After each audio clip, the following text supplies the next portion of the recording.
سەیری ئەم فەرمایشەی پێغەمبەری خواکەن صلی الله عليه وسلم چەندە داچڵەچێنەرە بۆ ئەو کەسانەی زاڵم و ستەمکارن و بۆ ئەو کەسانەیشی کەوا یارمەتیدەر و پشت و پەنا و سەرخەری زاڵمان و ستەمکارانن یاخود سەرخەریوان نین بەڵام مەیلی دڵیان هەیە بۆ زاڵمان و تاغوتان خۆشیان دەوێن.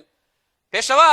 جابری کوڕی عەبدوڵڵا دەفەرمێ ڕەسوول الله صلی الله عليه وسلم بە کەعبی کوڕی عوجرەی فەرموو يا كعب بن عجرة أعاذك الله من إمارة السفهاء. قال وما إمارة السفهاء؟ قال أمراء يكونون من بعدي لا يهتدون بهدي ولا يستنون بسنتي فمن صدقهم بكذبهم وأعانهم على ظلمهم فأولئك ليسوا مني ولست منهم ولا يردون علي حوضي ومن لم يصدقهم بكذبهم ولم يعنهم على ظلمهم فأولئك مني وأنا منه وسيردون علي حوضي. رواه أحمد والنسائي والترمذي وقال هذا حديث صحيح غريب. ورواه الدارمي وابن حبان في صحيحه وقال شعيب الأرناؤوط إسناده صح على شرط مسلم والحاكم وقال هذا حديث صح الإسناد وافقه الذهبي. پیغمبری خوا صلی الله عليه وسلم بكعب كري عجري فرمو أي كعب كري عجرة يا ربي پروردگار بتپارێزێ پەنات بدا پارێزراوت بکە لە دەسەڵاتی گێلەکان و گەوجەکان. جێی پێغەمبەری خوا صلی الله عليه وسلم دەسەڵاتی گەوجەکان و گێلەکان بریتیە لە چی چێن کامانن؟ پێغەمبەری خوا فەرمووی صلی الله عليه وسلم کۆمەڵێک کار بەدەست و بەرپرس و سەرکردن لە دوای منەوە دێن هیدایەت و ڕێنموویەکەی کەوا من هێناومە لای پەروەردیگار وەری ناگرن و کار بە سونەتەکەی من ناکەن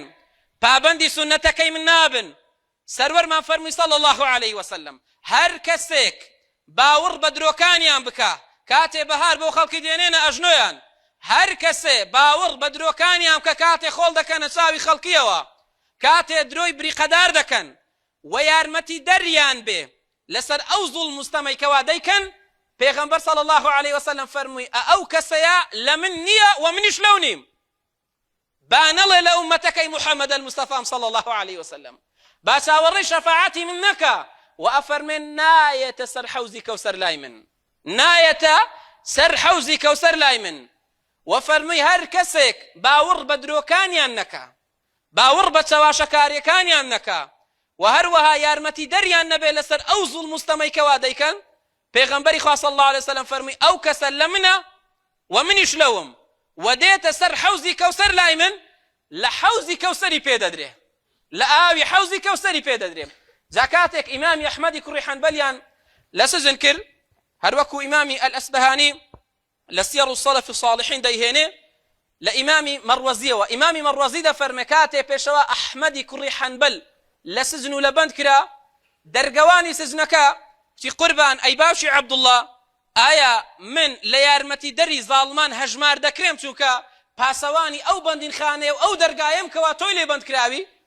فەرمووی ئیمام ئەحمەد بەو کابرا فەرمووی تۆ بۆ خۆت زاڵمەکەی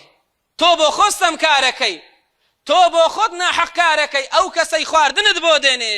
ئەو کەسەی نان و ئاوت بۆ دێنێ ئەو کەسەی کڕین و فرۆشتنت لەگەڵ دەکە ئەو یارمەتی دەری زاڵمەکەیە. جا پرسیاری لەبارەی و حەدیثەیە لێ کرد فەرمێ و حەدیثە ئایا صحیحە ڕاست و دروستە؟ فەرمی بەڵێ ئەو حەدیثە لە پێغەمبەری خوا صلی الله عليه وسلم وارد بۆ و جێگیر بووە کە زاڵمان و ستەمکاران و ئەوەیشی کەوا پێیان باوەڕ دەکە و یارمەتی دەریانە نا ئەوان لە پێغەمبەری خوان صلی الله عليه وسلم نە پێغەمبەری خواشلەوانە حاشاییان لێ دەکە